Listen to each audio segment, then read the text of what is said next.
Bonjour, bonsoir, aujourd'hui je vous retrouve pour répondre aux questions que vous m'aviez posées lors de ma précédente vidéo où je vous annonçais que j'avais envie de faire une FAQ pour ces longues années passées ensemble.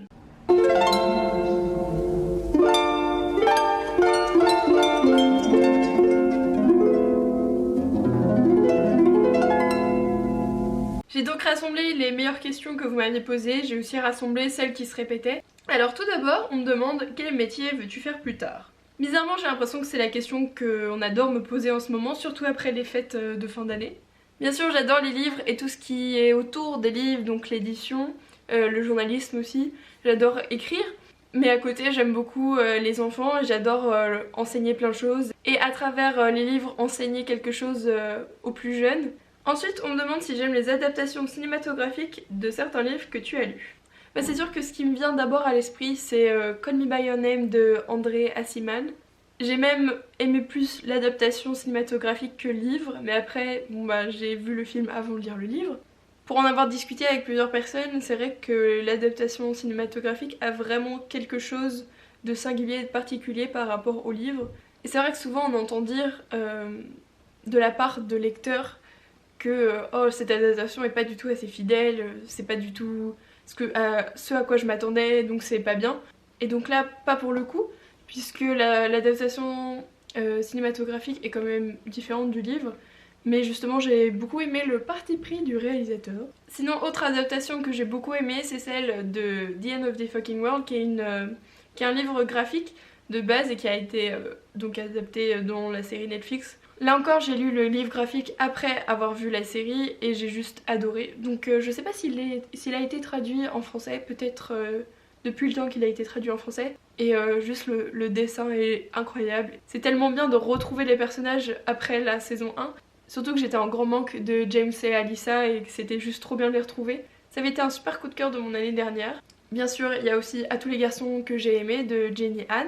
Alors là pour le coup j'ai vraiment fait une fixette sur ce film, comme je pense pas mal de personnes, surtout que j'avais lu toute la trilogie avant et que j'avais juste adoré, c'était trop cool.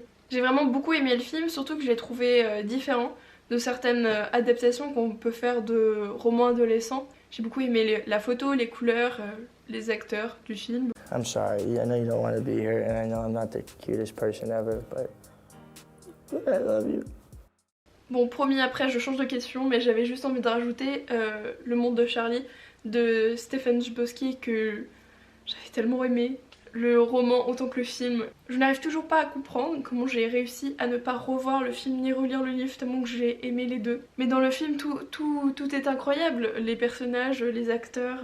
Et le roman, c'est vraiment... En fait, j'ai tellement de souvenirs de ce roman et pourtant, il est pas si gros que ça.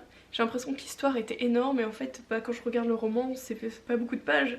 Et pourtant, c'est vraiment génial. Ensuite, on me demande quel est ton coup de cœur de l'année. Alors clairement, cette question, je sais tout de suite quoi répondre. Harry Potter, car j'ai enfin fini de lire Harry Potter. Je n'avais toujours pas fini la trilogie, mais c'était un choix artistique de lire chaque tome d'Harry Potter en suivant l'âge d'Harry Potter, avec mon âge. It's not a very common gift, Harry.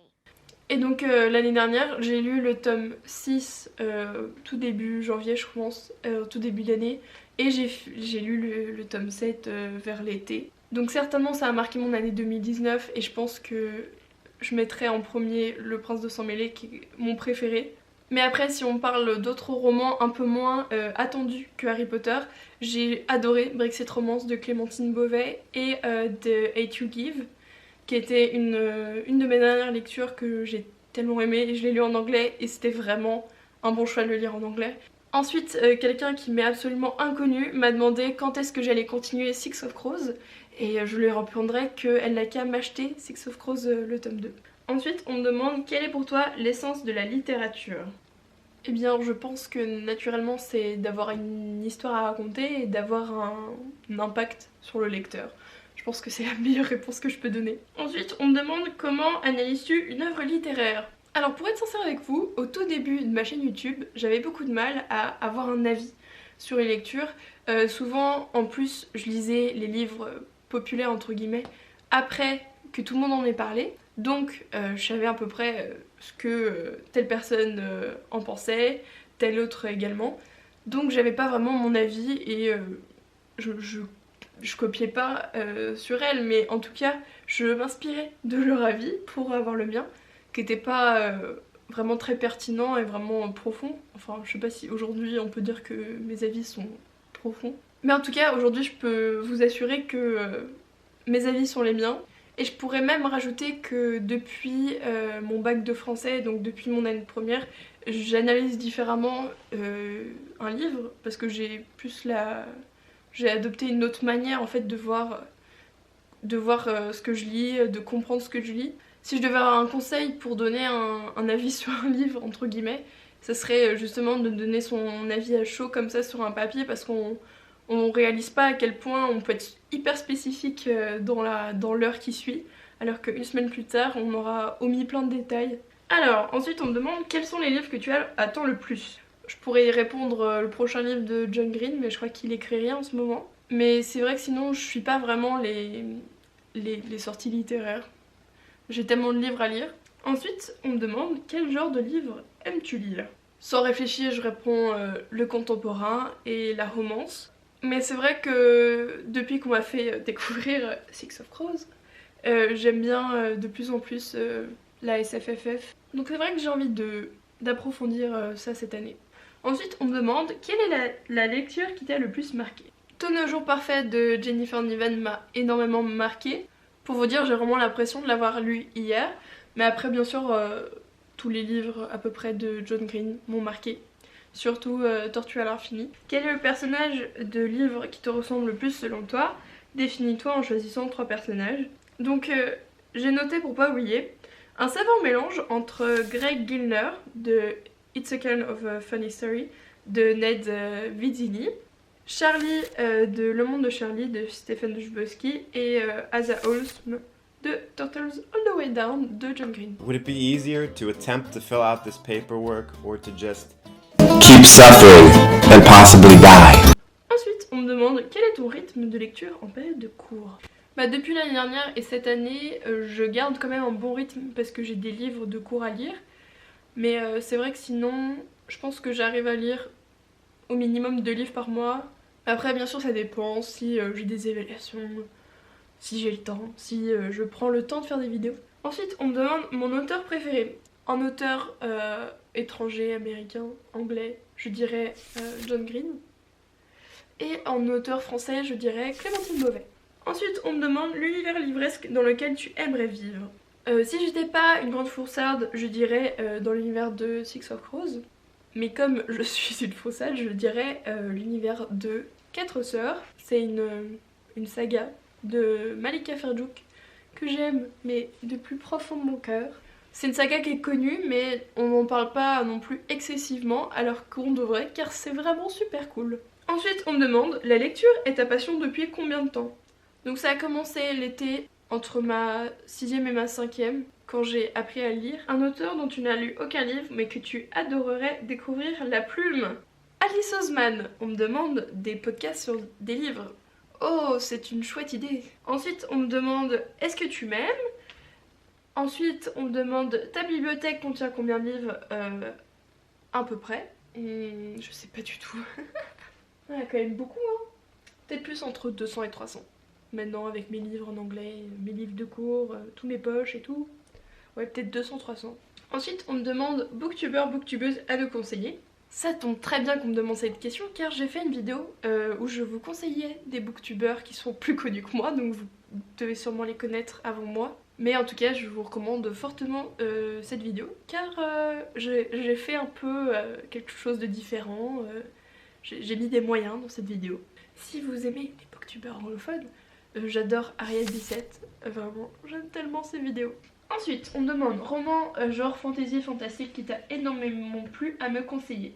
Donc il y a Six of Crows de Leigh Bardugo, que j'ai adoré. Sinon, il y a Shades of Magic, que j'ai pas adoré, mais que j'ai bien aimé et que je sais que beaucoup de personnes aiment beaucoup. On peut dire que c'est un peu une base, donc si tu cherches des livres sur la magie, et que comme moi tu as fini Harry Potter, tu peux lire ça. Ensuite, un livre qui m'avait été conseillé que j'avais pris du temps à acheter et que j'avais tellement aimé. C'est The Curse de Mary Rutkowski. C'est de prendre la première page jusqu'à la dernière. Sinon, il y a Illuminae de Amy Kaufman et Jay Christophe. Donc là, ça traite de vaisseaux dans l'espace, de jeunes qui sont chassés de leur planète et qui cherchent en fait à dévoiler une sorte de dossier secret. Ça parle aussi d'intelligence artificielle et c'est tellement bien fait. En fait, il y a plein de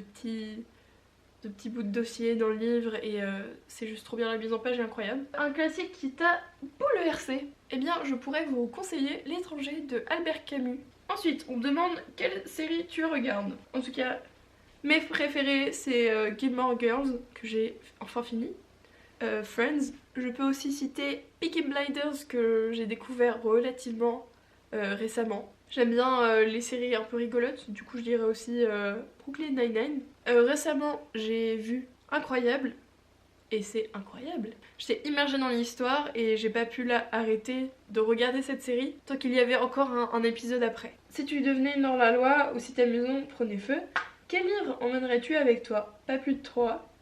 Alors, Tortue à l'infini, Songe à la douceur, Tous nos jours parfaits,